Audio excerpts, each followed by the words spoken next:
I hope you had a fantastic Christmas and Boxing Day and look forward to a wonderful new year, 2025. I like to spend the winter months in the sunshine, swimming for about 5 hours a day, and here I am in Marrakesh, Morocco, where I also read loads of books all through every day, but also go to the cinema. They have an excellent multiplex here, the Megarama, which is top class on every level, and I decided I wanted to go and see the prequel to The Lion King, Mufasa. I have to say, I wasn't impressed by Mufasa, which is basically The Lion King #2.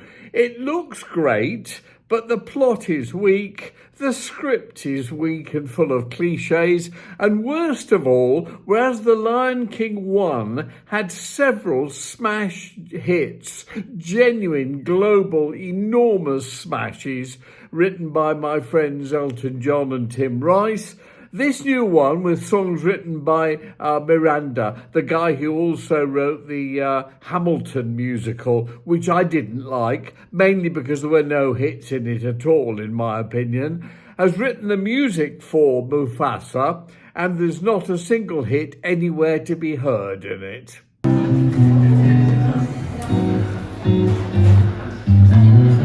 I celebrated Christmas with a delicious meal at La Mamounia Hotel.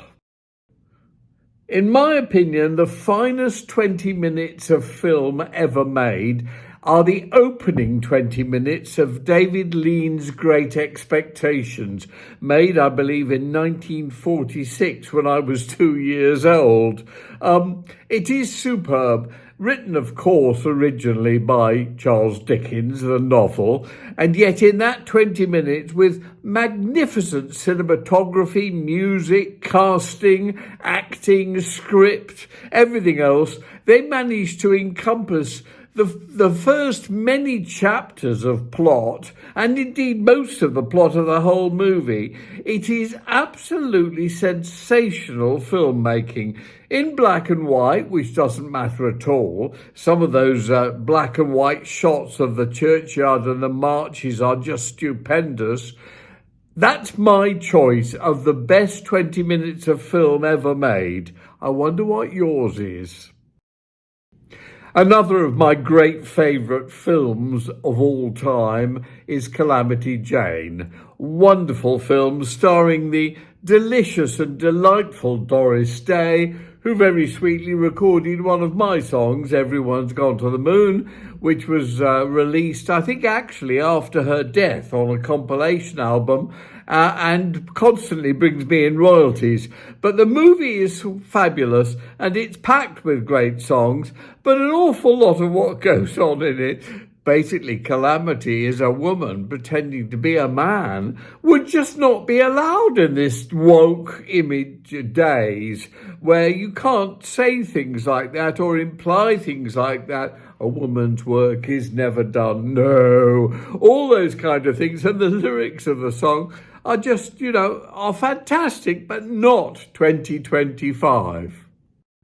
Another of my great favourite movies was shown over the Christmas period, as it often is, and that was High Society, with the incredibly beautiful Grace Kelly in it, one of the most beautiful women of all time, virtually Helen of Troy for our generation, along with Bing Crosby, who's superb, Frank Sinatra, who's magnificent. It's a great film with, again, numerous hit songs in it. And one of the early ones is called Little One, which Bing Crosby sings to this little 12-year-old girl. And basically it's, yes, when you get older, I'll marry you, because she said to him she'd love him to marry her. Well, I've got to tell you, it's not allowed these days, whereas it signifies all the sort of honesty and fondness and decency of that era, between adults and children. She's the sister of his ex-wife, by the way. And its charm and the wonderful tactile nature of different human beings, These things are not allowed now. They would be reinvented and rethought as abuse years later. Lawsuits would occur, hiring those wonderful American lawyers, and there's quite a few British ones too. Probably long jail sentences, massive exaggeration. He actually sang these lyrics to me. Can you believe that? Oh, little one, what was he implying? But it's also frightening because it makes a lot of points about wealth and integrity and the way the world is and taxes and so on and so forth, and made me also think of the approach we've now got towards the royal family, who of course are the top of the high society of Great Britain at the moment, and what's been done to poor old Prince Andrew. Now, let's not forget, Prince Andrew is guilty of nothing. If you assume, as we should do, the presumption of innocence, Prince Andrew has done nothing wrong, just as Philip Schofield did nothing wrong. Greg Wallace has done virtually nothing wrong. All of these people, and so many now, almost daily, certainly weekly, you see either a celebrity or a wealthy person or someone famous or a member of the royal family or whatever being done by the media. Why? Because it's a great story and it fits with the overall concept of the fact that humanity's sexuality is the basis of all evil in the world, which is just essentially bollocks. But you look at some of these old films, which again are marvellous. High Society has so many hits in it, and you actually end up thinking, no, what's gone wrong is the interpretation of certain words, like rape, for example, and the fact that everybody now chooses to assume the worst of people's behaviour, whereas in the reality, 99% of the time, it was and is the best. I don't know about you, but I reckon it's impossible for in 2025 to watch any food programmes without Greg Wallace fronting them. I reckon if Tim Davie, the Director General of the BBC, and a very nice man, actually had the guts to do as he should do, and that is ignore the media, ignore the pressure from everybody, and actually go with the reality that Greg Wallace has just been his normal, bawdy self that got him the job in the first place, is very good hosting food shows, and should be allowed to continue to do so. And I'd like to see the new year begin with all the Greg Wallace celebrity food shows reinstated with him introducing them. Some hope, of course.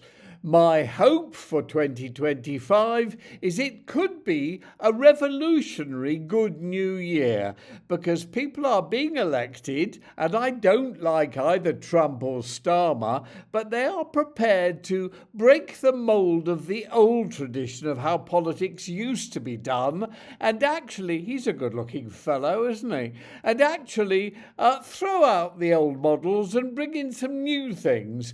And one of the things that ought to be done is stopping the media exaggerating everything and therefore condemning people and even the use of words which should not be condemned.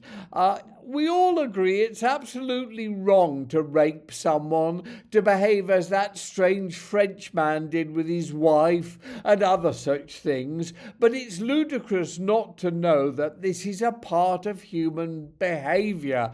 There will always be some people, some loonies perhaps, who behave in a way which is unacceptable to the majority, or may have done so years and years ago.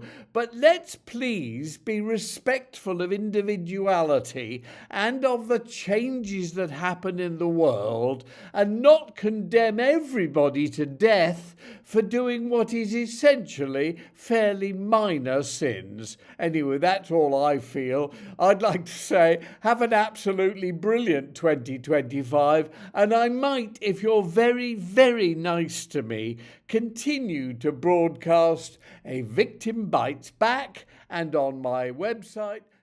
kingofhits.com.